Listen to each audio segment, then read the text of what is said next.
So this morning I'm heading over to Google. I'm actually meeting with Martin Splitt around 8 a.m., actually 8:10 a.m.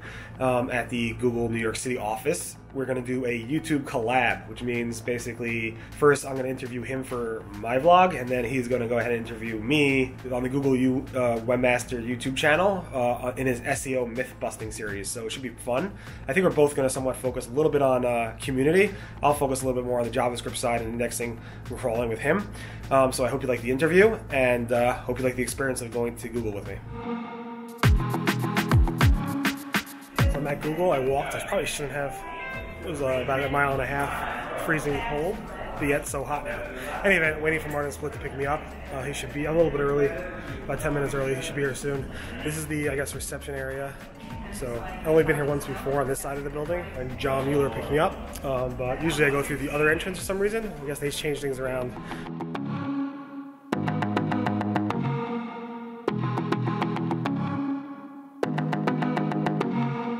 So I'm here with Martin Splitt from Google. We're in a sleep pod. I wanted to make it really, really intimate because that's the only way to get truth out of Googlers is to make it very, very intimate. Do you feel safe now? I feel very safe. This is a very cozy, safe space here.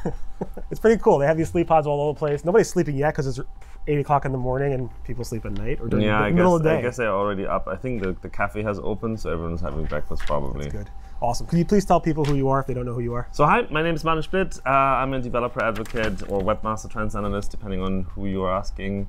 At Google, I'm working with John Mueller and Gary Ilias and a lot of other wonderful people. I'm working with the rendering team a lot, so I'm mostly like dealing with JavaScript and rendering, but also crawling, a bit of indexing, yeah. Okay, so your history, I guess, I assume you went to school and you learned programming. You learn all this great stuff. Well, yeah, so I learned programming in my free time. That's like most good programmers do. Were you like 12? Yeah, pretty much. Yeah, that's the way to learn programming, right? My brother, I don't know if you know, my brother and I own a company, and he was like in 1980s, like just playing around with computer and building stuff. So that's the way to do it, right? That's the way to do it. Like I just pretty much like moved from Legos to computers because if you program them, you never run out of like the building blocks, so that's kind of cool. And you spent any time building front-end websites professionally? Yes. Basically, my first job was to build the entire web intranet for a small company in my hometown. And then I did like other things as well, because at some point, just like building websites wasn't all I wanted to do. So I did other things as well, like embedded programming and game development. That's where it's at. It's built software products and stuff that people can actually use to get stuff out of it. But have you ever built anything that got slammed by Google? That front-end stuff that maybe like you look back and say, John Mueller hit me so hard with that penalty? Not really, not really. Like, so I worked for agencies, and I'm pretty sure that a bunch of stuff that we built, like we built CMS, custom CMS solutions. Right. I'm pretty sure that what people did with these custom CMS solutions, some of it was very shady, I think. Because I remember certain requirements, and like we had to upload one into like a server in New Zealand, I believe, because they had no extradition treaty at the time with some other country, and I'm like, what the hell? And did you say, I'm not doing this, I'm out of here? Or you're like, all right, give me my paycheck, I'll do it, don't worry about it. We found out after we built it. So it's like... That's tough. When a developer's asked to do something, and they're like, wait, this sounds a little bit fishy, but I don't know the whole story, I'll just do it. It wasn't even, so like once we found out that we have to upload it there, I'm like, no, I'm not gonna fulfill that contract, screw it. But we already built it, which is like super annoying because you have the thing there and it is working, and you can't actually deliver it. And so basically I lost a lot of money in that, but that's okay. Any event, and then you felt really bad, so you decided to go to Google and take action on this company that, I'm just joking. So how did you end up in Google? What was the story with that? So I was working for various different companies in between, and eventually a recruiter reached out to me and said like, hey, we are from Google, we have an interesting position. The thing is that happened beforehand, and it was not an interesting position. So I was like asked by recruiters if I wanted to apply for jobs, and I'm like, that's not the job I want to do. But this time it was a job that I liked, and it sounded interesting, so I'm like, yeah, sure. And then I interviewed, and I still, even going through the interview process, I wasn't sure if I wanted the job. And then I met the team, so luckily, as I was already based in Zurich, and John and the others are based in Zurich, we met for lunch, and we talked, and I asked like, what does a normal day look like? And no one was able to answer that question because we don't really have a normal day. I didn't understand at the time, but now I very much understand that. And Oh, this is all probably right. a bad spot. This is what the vlogging's like. Just carts coming through. It's all good. Any events. So busy. John Mueller went ahead and yes. So we gave had you some DA, and you said, "All right, I'm signing up." Yes. So we had I have to admit I didn't really know about John at the time. So he was not really known to me. Right. But it was kind of cool. He's a nice guy, and we had a fantastic chat, and I liked talking to Gary and Maria and John. And I'm like, but why do you need me? You're all SEO experts. I have done some SEO, very basic bits and pieces as I was working in the agency. We had an SEO expert that was talking to me about what we need to do. And then I took that on to other projects. But I'm not really a mastermind in this as you all are. And then he's like, well, that's the thing. We have a bunch of websites that are doing JavaScript stuff, and we are not really up to date with all that kind of stuff, and we don't really know what's going on in the developer community there. And I'm like, oh, I know that. And here you are. And here I am. Wow. I remember John when he first introduced. He's like, all right, all the questions about JavaScript are going to you, Martin. All right. It was probably a good thing for him. Yeah. So how long ago was that? How long ago did you start at Google? I started in April last year. Oh, so it's a year and a half. It feels like a lot longer, right? SEOs really put that they age you quickly. They age you quickly, yeah.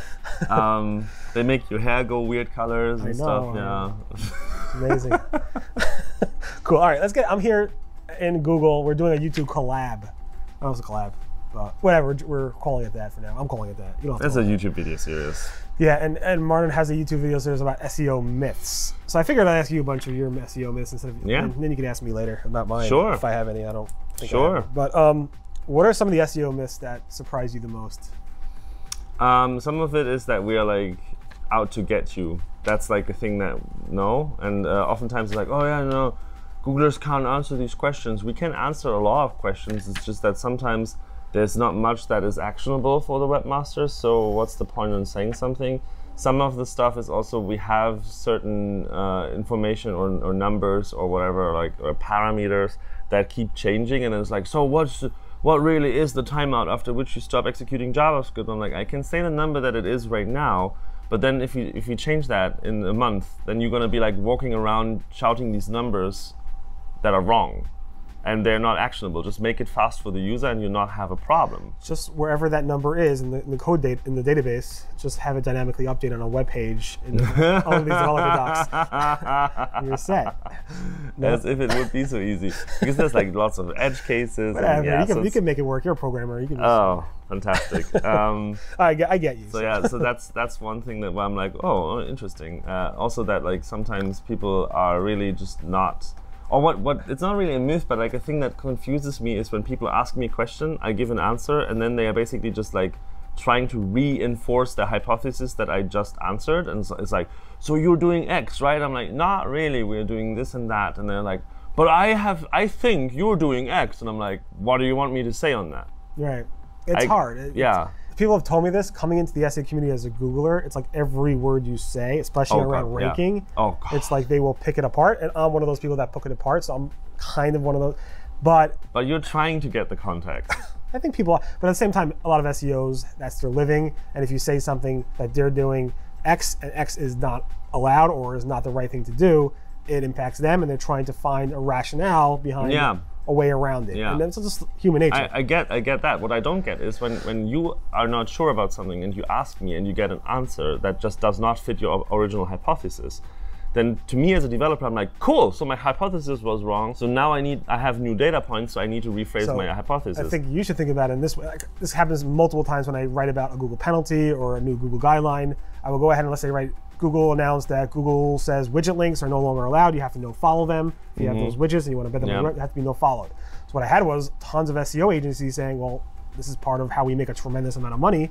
This is how we have success with our clients. I'm gonna have to go ahead, this is gonna ruin my business. So what Google means is, well, these bad types of widget links, not all types of widget links, or maybe widget links in this industry, because that's human nature, I guess. So, but then the weird thing is, if you do that, if you basically so the reality is, in most cases, the answer is it depends, and it depends on a lot of context.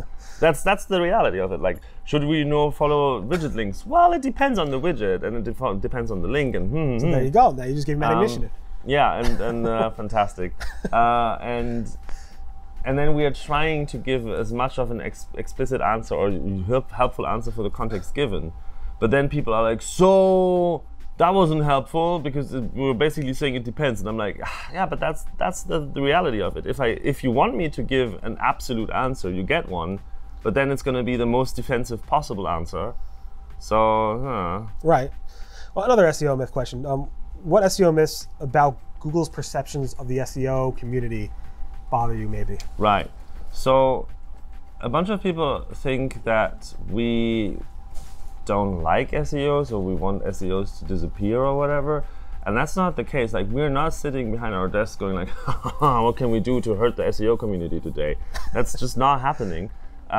There's a lot of assumed malintent that is just not there. And what we want people to do is build better things for your users. If you are an SEO that supports your clients and your company with doing that, then you're good. If you are trying to game the system and get shitty content in the face of users through search engine result pages, then yes, we do have a problem with that. But also your users have a problem with that. So win-win or lose-lose. Lose-lose, yeah. What SEO myths really get under your skin? Like, all the entire like ranking bullshit. That's just so annoying. We are using so many factors, and the specific like way that we're mixing these factors keeps changing all the time. And then it's like, oh, was there a big update? And we're like, I don't know. Like, what's a big update? When you think like, oh, it's the September update, I'm like, what is the September update? Like something somewhere in the system changed that had visible impacts, but it's not that we like sat there proactively published a change. BERT, that was a thing that we proactively published. And it's funny, the like, SEO community visible. and the tools, they didn't really pick up on any of that stuff because I guess it's more long tail queries. It's probably more long tail, yeah. So yeah, but that was a thing that we very explicitly released. A lot of the other things are not really something was like that we. Well, it's your core updates, and whenever you make a change, number 1 could go to number 2, and number 2 could go to number 5. And, yeah. And that affects businesses out there. Of course it does. And then you have Googlers in the background sitting there. But that's exactly not what's happening. That's exactly not what's happening. And then people are like, so Martin, was there an update yesterday? And I'm like, not a big one, not one that we explicitly like talked about. It's just like the usual business that happens every day. It's funny. It's like the BERTs, the rank brains, the speed updates, those types of things you think you announce as being because you think they're big or that they're big. They affect the SEO, I guess, what they're watching the least, from my experience watching. Which makes me wonder if SEOs are watching the right things. Well, they're watching traffic to their websites. Not necessarily conversions, but necessarily traffic. So but there we go, right? What's the point? Do you hear about this thing about zombie traffic? So in the webmaster world, there's this whole thing about Google sending me zombie traffic. There's tons of visitors coming to my website, but they're not doing anything. They're not converting. They're not doing what I want. And I've been watching this is going on for maybe like 5 years. And the chat around zombie traffic, because again, if you think about it, if you send less traffic to the website that's more relevant, but they're converting better, great. I get that. Yeah. We don't have much time, so I don't want to spend too much time because we have to be that soon. Wow. But which SEO myths do you think were absolutely true, that you wish were true? Which ones would I wish were true? Google being able to index Flash. Yeah, that's a good one. It is true. I mean, it was true yeah. on some level. I wish. I don't know. Like I don't know which myth I was like, oh yeah, that should be true. Maybe that Googlers can change like rankings because then I could like have my personal. No, just not. No, I don't know. You can't press a button and get search engine roundtable out of the index? No, I can't. Unfortunately, I can't. Damn it. You really can't? I really can't. No, John can. No, even John can't. But Gary can. I don't think Gary can. Maybe if you like. Gary, if you do it, when you watch this video, comment, like it, hit the bell, and then make it go down. Then we'll know it's you. Oh God, if we have an outage again, and just be like, Gary. No, we can't. We can't do that. They don't give you the keys. No, they don't give you the keys. No one has the keys really for that to happen. Cool. Well, I mean, maybe we could talk a little bit about. We have like 2 minutes left. Maybe talk a little bit about the Evergreen Googlebot. It's exciting, right? Oh God, that was exciting. Yes. It still is, because every day it's like. For me, it still is exciting, but like it used to be a big thing to like get there, and observing how the tests were going on. That was amazing. Googlebot reminds me of back in the old days, like don't know if you never watched the show Caillou. It's like this cartoon in the U.S. The kid was on TV forever, but he never got older. Oh, okay. So yeah, Googlebot, he never got older. He was Chrome 41 forever, and now all of a sudden Googlebot's aging. It's like getting older, wiser, smarter, more flexible, more stronger. Anyway, good work with that. Anyway, I appreciate you taking the time with this interview. Thank you very much for having me. How could people follow you and learn more about what you do? So you can follow me on Twitter. I think there's only one Martin Splitt on Twitter.